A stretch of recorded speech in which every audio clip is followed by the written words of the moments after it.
Oui, merci Madame la maire. Alors, un certain nombre de choses sur lesquelles je serai d'accord, d'autres qui nécessitent certaines petites précisions. Ce sur quoi je suis d'accord, parce que tout simplement c'est la réalité, et je me félicite d'ailleurs que vous la reconnaissiez comme telle, la délinquance baisse à Paris.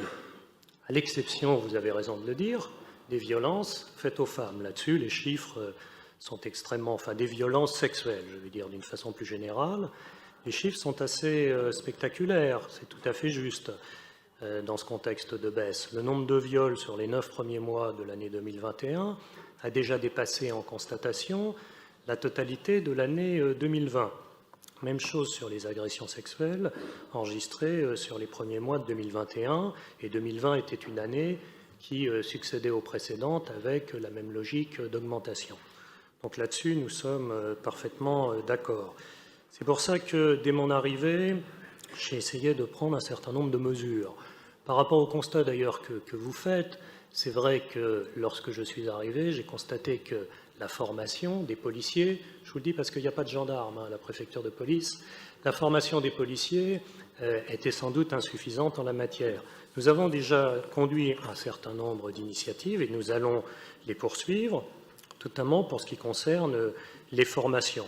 Alors, vous avez raison là aussi de dire que ces formations sont faites avec le centre Hubertine Auclair, du travail duquel nous nous félicitons. Et déjà en 2021, ce sont les commissariats du 10e, du 11e, du 12e, du 16e, 19 et 20e, c'est-à-dire un total de 400 policiers qui ont des fonctions d'accueil, qui d'ores et déjà ont été formés. Et nous allons continuer le travail en ce sens. Je ne vous parle pas des livrets d'accueil que nous faisons. Tout ça n'est pas l'essentiel, mais est un phénomène d'accompagnement. Alors, sur les plaintes elles-mêmes, l'observation, elle est, je crois, largement partagée. C'est-à-dire, pour une victime, de quelque nature que soit l'agression, et en particulier sur les agressions sexuelles, se rendre à un guichet n'est pas quelque chose de très facile. Ce n'est pas d'ailleurs beaucoup plus facile pour la personne qui est au guichet, puisque c'est un service public dans lequel, vous le connaissez, il y a de nombreuses personnes, pas toujours les conditions matérielles de l'isolement permettant le dépôt de plainte dans des conditions ad hoc. Dès que je suis arrivé, j'ai essayé de faire en sorte que nous allions au-devant des victimes, notamment en le faisant avec la PHP. Vous avez cité ces initiatives. Depuis octobre 21, depuis octobre 20, 2020, les policiers du 12e arrondissement recueillent les plaintes aux urgences de Saint-Antoine.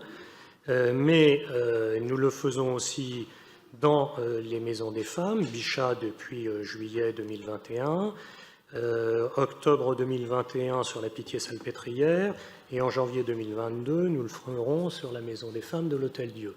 Dans les jours qui viennent, d'ailleurs, d'autres initiatives seront annoncées sur la préfecture de police en la matière. Je ne vais pas les anticiper. Elles feront l'objet d'annonces de la ministre déléguée. Bon, il n'en reste pas moins que ce qui est fait là peut être amélioré au coup par coup. Donc je vous encourage, lorsque vous avez des éléments de la nature de ceux que vous décrivez, que nous n'avons pas toujours. J'en connais un certain nombre. Celui sur la police judiciaire a fait l'objet de sanctions vis-à-vis de l'officier de police qui avait envoyé ce questionnaire tout à fait délirant. Tout à fait délirant. D'ailleurs, la sanction, j'y ai tenu, me paraît particulièrement nécessaire sur ce genre de comportement de la part d'un fonctionnaire qui a rompu avec son devoir d'exemplarité.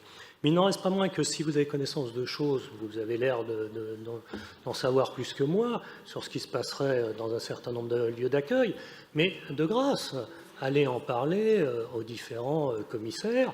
Je suis prêt à ce que mon cabinet fasse l'intermédiation pour que les choses se corrigent au cas par cas si les conditions d'accueil n'étaient pas jugées, n'étaient pas satisfaisantes. Encore une fois, c'est l'idée générale et il n'y a aucune raison que nous ne le fassions pas. C'est vraiment un objectif sur lequel, Madame la conseillère, je pense que nous pouvons nous mettre d'accord. Il y a assez peu de sujets sur lesquels c'est possible. Je crois que celui-là en fait partie. Dernière petite précision, mais pour votre bonne connaissance de l'administration, je ne suis que le préfet de police, et pas le préfet de police de Paris. Je n'ai pas de juridiction, mais une circonscription d'action. Je vous remercie.